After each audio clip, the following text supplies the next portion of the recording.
Anybody else out there having a hot summer? I got a solution for you. I'll be here all day waiting for you.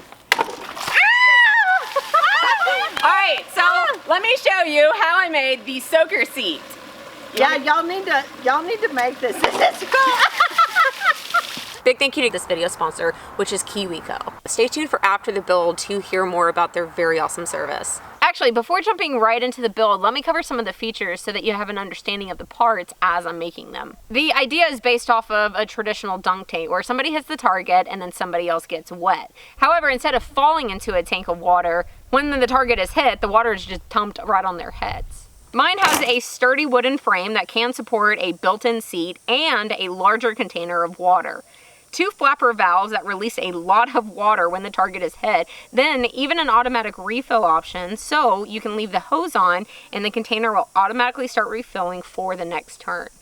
Okay, so let's go ahead and start on the build. First things first was to build the frame. I made mine from 2x4s and started by cutting them down to size at my miter saw. One side is cut with an angle on it so that it will lean. Then the other side is cut at a much steeper angle, one that is actually too much for my miter saw. So I cut these by hand with a circular saw.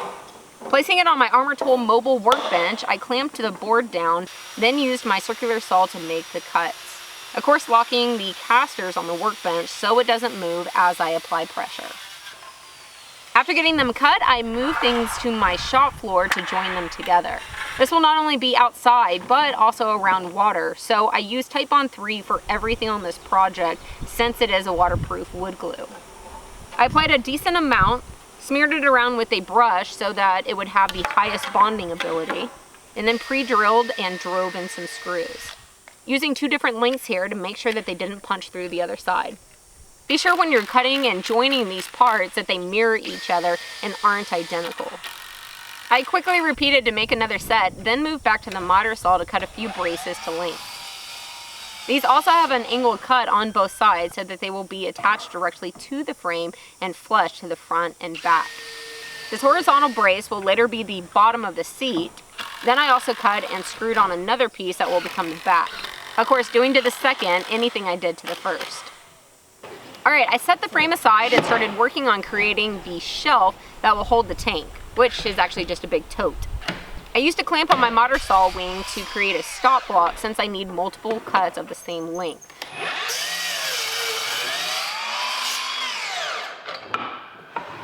I dry fitted them together at my workbench to make sure that the size was correct for my tote, then pre-drilled and joined things together. Using Titebond 3 again, then also a few bussy clamps to hold it together tightly when attaching. Alright, now to the tote. Let's make a few modifications, shall we? The first thing is to make a way for the water to quickly drop out of the tank. 2 toilet flappers were used for this, and I placed them on top, spaced them apart, and then traced around the base. This gave me 2 locations where I could drill a hole, then use a jigsaw to cut out the circles. Now, these flappers come with a rubber grommet that you keep on the inside. Then, once the flappers are in, I threaded on the nut from the outside. So that's the bottom done. Then there is what the inside looks like. So now let's create a way for the tank to automatically refill. A floater valve achieves this, and you can place it at any height you want, and then the floater has an adjustment as well. Then you can lower or raise the ball from there depending on how much water you want dumping out with each target hit. This is the dunk tank. Yeah. Guess who's gonna get the first dunk? Me. You. I moved the A-frames out to a clearer space on my shop floor. This way I could attach the shelf, which will eventually hold the tank. To make this job easier, I first drew a line on where I wanted the shelf to sit. Then I clamped a board in place to act as a ledge so that I have something to set the shelf on. You can see I used a level just to make sure it was going on nice and straight in both directions, then used a few more quick clamps to lock it down. Now I want this thing to be able to be broken down come wintertime, so I didn't use any glue here. The shelf is just attached with screws alone. I started off with the shelf kind of low down on those A-frames, but as I tested out the height and my head was hitting, I figured I would move it up a bit so anybody could comfortably have a go. Now to add a seat. This is just some 2x6 material that spans across one side to the other. Again, I wanted this to break down in winter, so these boards were also only attached with screws and not any glue. Before fully attaching the bag, I took one of the boards to the CNC to carve in the project's name. You know, just to add a little something to it. Okay, and now back to the tote to finish out that automatic refill system. Instead of dragging a hose over to refill the tank every turn, a simple combination of plumbing fittings will allow you to hook up a hose. Then when the tank is emptied, the floater ball inside will open a valve and allow water to come rushing back in to start refilling. And then the last major component is the trigger, something that will pull open those flappers when the target is hit. This is made from some scrap plywood with a few bolts ran through it. On one side, there is a pivoting piece of wood, and this is where the target will be. Then the other side has a pivoting PVC fitting. A spring is added on because it actually takes quite a bit of strength to overcome the water in the tank and pull up those valves. But you can see the force of the spring popping right here. That handle's opening up the valves, now to incorporate a way to keep them closed. I first stuck a bracket in my super jaws to cut one side down some. I have a portaband, so that's what I use to make this cut, but a regular hacksaw or even a reciprocating saw would also do the trick. This modified bracket is placed on the inside of the trigger board, then an eyelet is placed on the PVC right in line with it. I had to use some of my armor clamps to hold the parts in place, but here you can see that once the eyelet is lined up to the center of that bracket hole, I'm able to set it and then trigger it. To top it off, I placed a matching piece of ply on this side, then used a few washers and nuts to hold it all together. Of course, trying it again once it was fully assembled, just to make sure it still worked. Alright, it looks like it's a go, so let's get it on the project. I grabbed a few more PVC links and fittings to string together and create an arm which will hold the target out and away from the seat, and then set the arm in place. Here is where you can determine how far away from the frame you want the target. So if you have somebody with a bad arm, you might want to push it out some. Yeah. Oh, hold on. Ha! After picking out a good position, I used some plumber's tape to attach it to the frame. Now I move down to the ground and attach the target. Again, using a few screws to make the connection. Oh yeah, and I painted it all. I went with simple but fun colors. The white so that the PVC would blend in, and the blue to make the tote blend. Then the last thing that was needed is a bullseye.